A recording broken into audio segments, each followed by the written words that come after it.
Capítulo 12. Abrir el tercer ojo. No hay más que un solo hombre. En el lado espiritual de su ser, todos los hombres del universo tienen acceso a ese hombre, que existe eternamente en la mente divina como una idea del hombre perfecto. Charles Fillmore, fundador de la Iglesia de la Unidad y autor de Christian Mental Healing. Mientras repasaba un programa de cursos del Centro de Educación para Adultos de Learning Annex, vi el rostro familiar del exitoso escritor Wayne Dyer.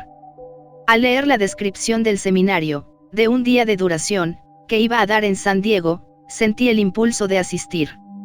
No fue que en el programa hubiera alguna frase o palabra aislada que me resultara atractiva. Se trató más bien de un impulso interno que me animó a asistir a aquel seminario. 10 años atrás había estado, enganchada, a los seminarios y asistía a todos y cada uno de los talleres sobre psicología que encontraba.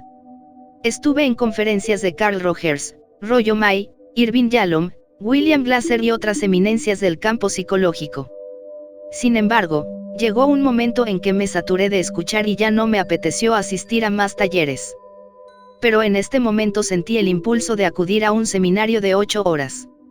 Le pregunté a Bonnie Krueger, la editora jefa de la revista Complete Woman, si le interesaría un artículo sobre Dyer. Bonnie me dio vía libre y me puse en marcha para entrar en contacto con Dyer y organizar una sesión de fotos que coincidiera con el artículo. Como Dyer escribía libros para iHouse, pedí a Ray Tracy que me ayudara a organizar la entrevista. Él me puso en contacto con la publicista de Dyer, Edna Farley. Según descubrí, Edna se encarga de la promoción de muchos autores metafísicos y actúa como intermediaria entre los medios de comunicación y sus autores. Me preparó una entrevista telefónica con Dyer una semana antes de la conferencia y una sesión de fotos al término de esta. El auditorio de la iglesia de hoy de San Diego estaba rebosante de cientos de personas que, como yo, esperaban la conferencia de Dyer. Asistir a los concurridos servicios religiosos de la iglesia de Huntington Beach me había permitido aprender a apreciar el valor de estar en un recinto lleno de personas a las que les interesa la espiritualidad. Se produce una chispa de energía que se concentra en las muchedumbres pacíficas. Cuando asisto a servicios religiosos multitudinarios, suelo recibir con frecuencia ideas que parecen haber sido inspiradas por la divinidad. Dyer nos contó que había pasado una temporada con el místico indio Sri Guriji. Cuando este último leyó el libro de Dyer You Will See It When You Believe It, decidió escribirle una carta. Más tarde voló de India a Los Ángeles para reunirse con él. En esa entrevista, Sri Guriji le regaló una cinta magnetofónica de cantos de meditación específicamente diseñados para manifestar deseos y hacer que cobren forma material. El místico le pidió que los mostrara en el mundo occidental, lo que Dyer hizo en aquella conferencia y en la cinta Meditations for Manifesting, publicada por iHouse. Para empezar la meditación, Dyer nos pidió que cerráramos los ojos y centráramos nuestra atención en el chakra del tercer ojo. Luego nos dirigió en una serie de cantos en los que entonamos, Om, y, A, en diversos tonos. Nos explicó que el sonido, A, está en prácticamente todos los nombres que dan las distintas religiones a la divinidad, incluidos Alá, Buda y Krishna. Al entonarlo, nos sincronizamos con las vibraciones de la creación. Si cantamos y, al mismo tiempo, nos centramos en una idea, la imagen mental adquiere con rapidez forma física. Allí sentada entre los cientos de asistentes al acto, me concentré en el tercer ojo y entoné, Om. Al principio, los cantos de la mayor parte de la gente eran tenues, pero poco a poco fuimos aumentando el volumen hasta que al final estábamos cantando, Om, a pleno pulmón y con gran sentimiento. Mientras cantaba vi cómo una imagen ovalada aparecía delante de mí. El óvalo descansaba horizontalmente en el espacio oscuro situado entre mis dos ojos. Con cada entonación, la imagen se iba haciendo cada vez más clara y brillante, como cuando vas en un avión y, al atravesar un manto de nubes, atisbas la tierra por primera vez. De repente reconocí lo que estaba viendo. Me quedé boquiabierta al darme cuenta de que se trataba de un ojo femenino con todos sus detalles, que me miraba. Es mi tercer ojo, pensé. La imagen pestañeó lentamente un par de veces mientras me contemplaba con expresión amorosa. El ojo me miraba atentamente y yo miraba al ojo con la misma atención, y me sentí como si estuviera mirando por el espejo de Alicia en el País de las Maravillas. Sabía que me estaba viendo a mí misma, aunque aquel yo vivía en un mundo completamente independiente del mío. Era yo, pero estaba en un universo paralelo contemplándome como si me estuviese viendo a través del ojo de una cerradura. Así como algunas personas son capaces de determinar al instante si alguien que acaban de conocer ha tenido una vida complicada o fácil, yo pude ver que la dueña del ojo había tenido una vida llena de paz, seguridad y amor. Irradiaba todas esas cualidades. El ojo era igual que los míos, aunque entre ellos había unas cuantas diferencias importantes. No mostraba ninguna señal de haber tenido que afrontar los dolores de la vida y la piel que lo rodeaba estaba tersa y carecía de arrugas. Su expresión irradiaba felicidad y una paz perfecta, y sentí que me estaba diciendo, bienvenida a casa. Es estupendo que por fin nos hayamos conocido. Aquel ojo era lo más bello que había visto jamás, no me estoy refiriendo a una belleza física sino al aura etérea de amor, paciencia, paz y bondad que emitía en dirección a mí. Yo tragué saliva y sentí cómo me bañaba una sensación de amor completo hacia aquel ser y procedente de aquel ser. De repente supe, sin ningún género de duda, que mi verdadero yo jamás había sufrido ni experimentado dolor ni dificultades. Era solo mi yo irreal, el ego, el que creía que estaba soportando tragedias y alcanzando triunfos. Mi verdadero yo, el yo verdadero de todo el mundo, permanece en el ojo del huracán, donde reina la paz por siempre jamás. Sentí que se me doblaban las rodillas ante aquella experiencia de encontrarme con mi verdadero yo. En las fotografías en las que aparezco con Dyer después de la conferencia se puede observar mi expresión fascinada. Me fui a casa con 1.000.000 de preguntas dando vueltas en mi cabeza. Estar conduciendo por la carretera Interestatal 5 me pareció una experiencia totalmente incongruente con el estado de mi mente. Aunque la euforia que me provocaban los acontecimientos que habían tenido lugar aquel día me tenía como flotando, era consciente de que conducía una máquina de acero de 2 toneladas, por lo que me obligué a mí misma a dejar de pensar en temas espirituales para concentrarme en lo que estaba haciendo. Pensé, quizás si pongo la radio y escucho alguna tertulia consiga poner los pies en la tierra. Sintonicé KFI, una emisora de radio de Los Ángeles en la que no emiten más que este tipo de programas y que normalmente suele centrarse en temas de política.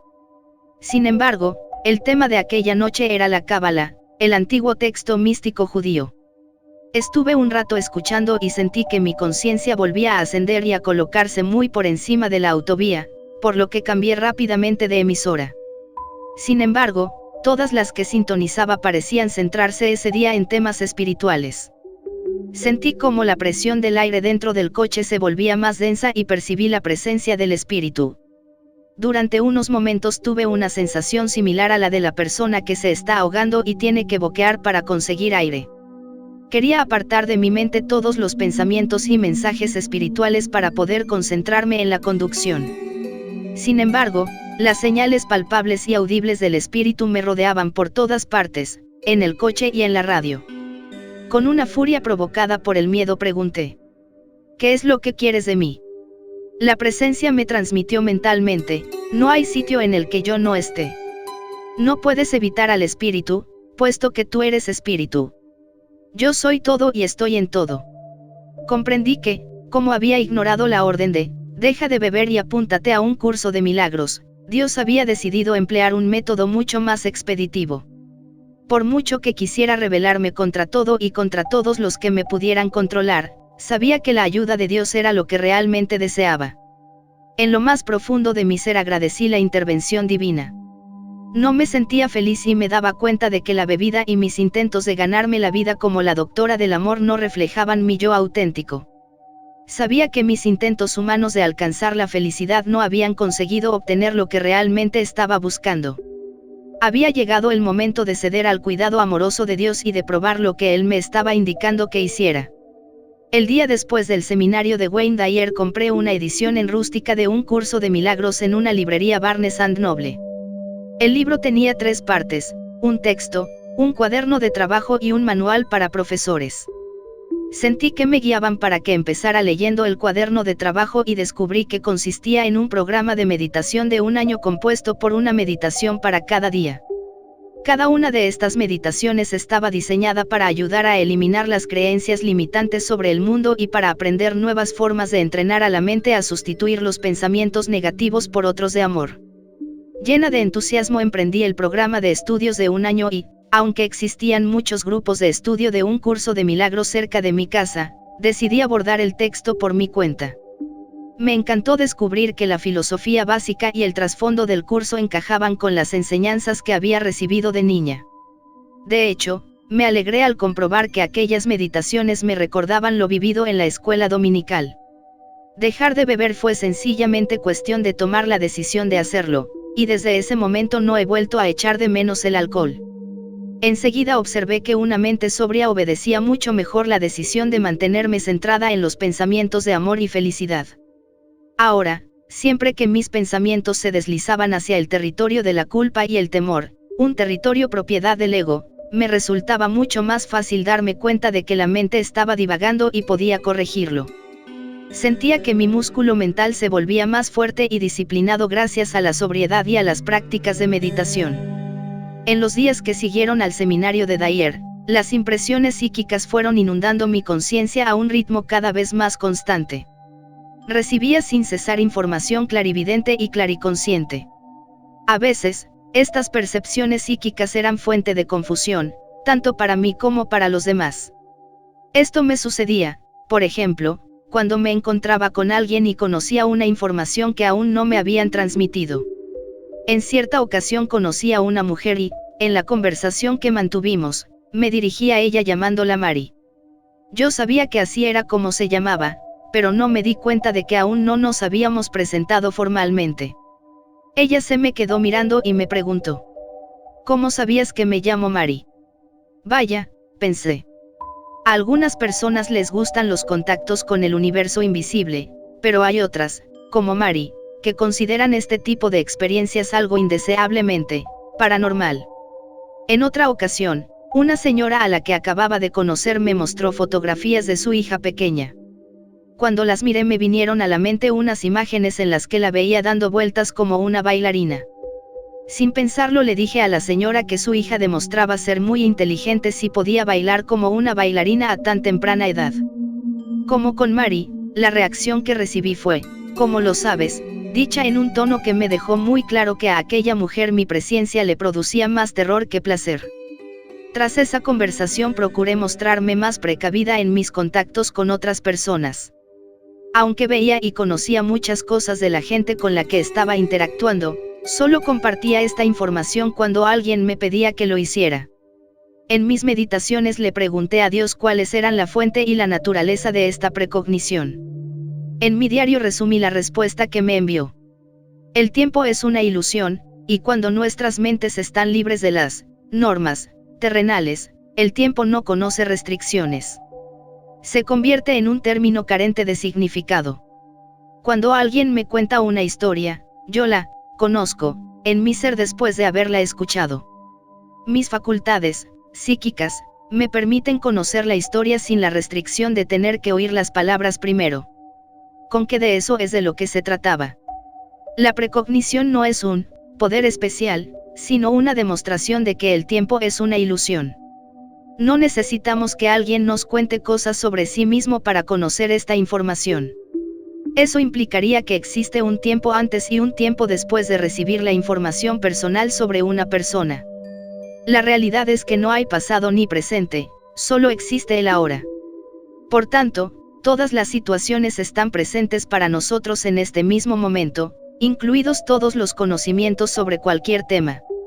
También comprendí que cada uno de nuestros pensamientos está estampado en nuestros campos de energía, de un modo similar a como los datos se graban en un disco compacto.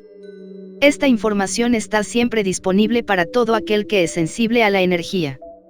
Todos estamos recibiendo y leyendo energía a diario. Por ejemplo, es probable que hayas vivido en algún momento la experiencia de desconfiar instantáneamente de una persona a la que acabas de conocer. Esto se debe a que te has sintonizado con su campo de energía y has leído que las formas mentales de esa persona están relacionadas con la deshonestidad. Las lecturas psíquicas completas no hacen sino llevar esta actividad de percepción energética uno o dos pasos más allá. Si limpias y equilibras tus chakras a diario, tal y como se describe en el capítulo 17, comprobarás que la receptividad psíquica aparece de forma natural. Lo único que necesitas es la voluntad de confiar en las impresiones que recibas. De todas formas, yo aprendí que existe una enorme diferencia entre juzgar y recibir impresiones de otras personas. Si juzgas las impresiones que recibes, tus lecturas psíquicas provendrán de tu ego o de tu mente inferior. Los juicios son una de las causas principales de inexactitud en las lecturas psíquicas y es algo que debes evitar. Pongamos por ejemplo que una psíquica te está haciendo una lectura y recibe una serie de impresiones acerca de tu pareja o de tu cónyuge. Si se trata de alguien que se esfuerza en evitar que el ego influya en sus lecturas, sencillamente te comunicará lo que está viendo y sintiendo a medida que vaya recibiendo la información. Te permitirá sacar tus propias conclusiones a partir de su lectura psíquica. Por el contrario, una psíquica que no sea consciente de las influencias de su ego filtrará sus impresiones psíquicas a través de sus juicios personales sobre tu cónyuge o tu pareja. Las experiencias negativas que ella haya tenido en su propia vida amorosa podrían influir sobre sus juicios, de forma que lo que te diga no estará relacionado solo contigo. Casi todo el mundo puede recibir información psíquica acerca de otra persona. Lo que ya no resulta tan fácil es tener la capacidad de transmitir esta información al cliente sin hacerla pasar por el filtro del ego. Lo mejor es sencillamente decirle al cliente lo que estás viendo, sintiendo, percibiendo o conociendo durante la lectura psíquica.